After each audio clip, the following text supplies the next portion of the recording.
Tenti, halo, gimana nih kabarnya? Aku harap kalian terus sehat-sehat dan baik-baik aja ya. Welcome back to Good Tenti Online Sharing. Aku Kristi, aku mau share sedikit mengenai Jesus, I love you. Nah, yuk kita sama-sama buka ayatnya di Galatia 2 ayat 20. Namun aku hidup, tetapi bukan lagi aku sendiri yang hidup, melainkan Kristus yang hidup di dalam aku. Dan hidupku yang kuhidupi sekarang di dalam daging adalah hidup oleh iman dalam anak Allah yang telah mengasihi aku dan menyerahkan dirinya untuk aku. Nah, teman-teman, kita sama-sama belajar dari Rasul Paulus gitu. Dimana setelah pertobatannya, Rasul Paulus mempercayai bahwa hidupnya dia ini udah bukan punyanya dia lagi, tapi punyanya Kristus gitu. Nah, sama aku kembali diingatkan momen dimana aku lahir baru lagi, terima Tuhan lagi. Nah, setelah kita terima Tuhan, kita diajari untuk sangkal diri, pikul salib, dan ikut Yesus gitu ya kan. Nah, jadi hidup kita itu udah bukan punya kita lagi, tapi hidup kita itu hidup di atas dasar kehendaknya Tuhan, di atas dasar apa yang jadi kehendaknya Tuhan atas hidup kita. Ada ayatnya juga di mana mendengarkan lebih baik daripada memberikan persembahan. Jadi semua hal yang kita lakukan, persembahan kita, terus habis itu puasa kita, komitmen kita, kalau itu bukan karena kasih kita sama Tuhan, ya itu semuanya sia-sia. Kalau itu bukan karena iman kita sama Tuhan Yesus gitu, itu semuanya akan menjadi sia-sia gitu.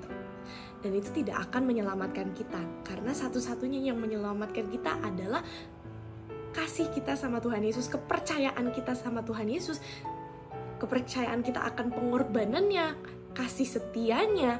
Nah, karena kasih anugerahnya yang begitu besar buat kita, sampai membuat kita itu rasanya, aduh Tuhan, aku harus apa untuk membalaskan kasih-Mu ini.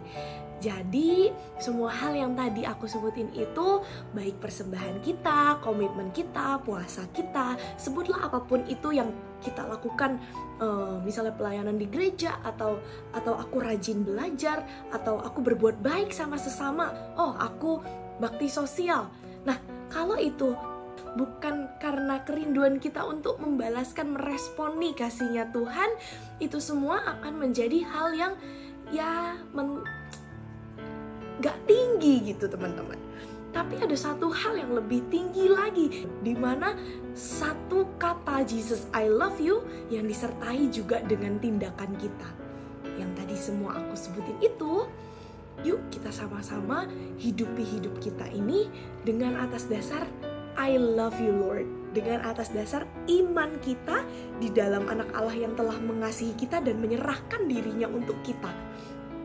Yuk kita sama-sama dengerin apa yang jadi kerinduan hatinya Tuhan untuk kita kerjakan setiap harinya. Apa yang jadi kerinduan hatinya Tuhan untuk kita beresin di hati kita. Bahkan apa yang jadi kerinduan hati Tuhan untuk kita percayai lebih lagi di dalam firman-Nya.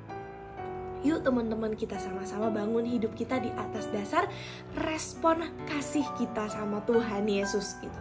Teman-teman bayangin, ketika kita punya orang yang berjasa begitu luar biasanya buat kita, pasti rasanya kita pengen balas budi gak sih? Kita akan sebisa mungkin kita serve dia, ya gak sih? Nah, ini juga sama.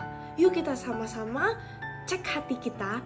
Sekarang ini peran Tuhan di hati kita, apakah sudah benar-benar menjadi sebagai juru selamat kita, Tuhan kita, Bapa kita, atau Tuhan sekarang hanya cuman jadi bahan bakar yang kalau kita capek kita datang. Yuk kita sama-sama cek kehidupan kita lagi, dan sama-sama kita bangun hubungan lebih dalam sama Tuhan lagi, dan hidupi ketaatan yang dimana adalah sebagai bentuk bahwa kita mengasihi Tuhan Yesus, mencintai Tuhan Yesus. Itu sukacitanya lebih tinggi daripada kalau kita cuma sekedar berbuat baik untuk orang saja gitu. Tapi yuk kita sama-sama lakukan segala sesuatunya karena kita cinta sama Tuhan Yesus. Sehingga hidup kita menjadi teladan buat orang-orang di sekitar kita, juga menjadi berkat buat orang-orang di sekitar kita. Karena apa? Karena teman-teman yang lain, teman-teman di sekitar kita bisa melihat ada kasih Tuhan di dalam hidup kita, tercermin dalam hidup kita. Melalui setiap hal yang kita kerjakan, melalui setiap perintah-perintah dalam firman Tuhan yang kita hidupi setiap harinya, Walaupun mungkin gak sempurna, tapi ada usaha yang kita lakukan untuk melakukan firman Tuhan. Oke, yuk sama-sama kita belajar untuk terus mencintai Tuhan Yesus, tidak cuma melalui mulut kita, doa kita, tapi yuk kita sama-sama cerminkan dalam kehidupan kita sehari-hari. Segitu aja. Jesus bless you teman-teman. Have a great day. Bye-bye.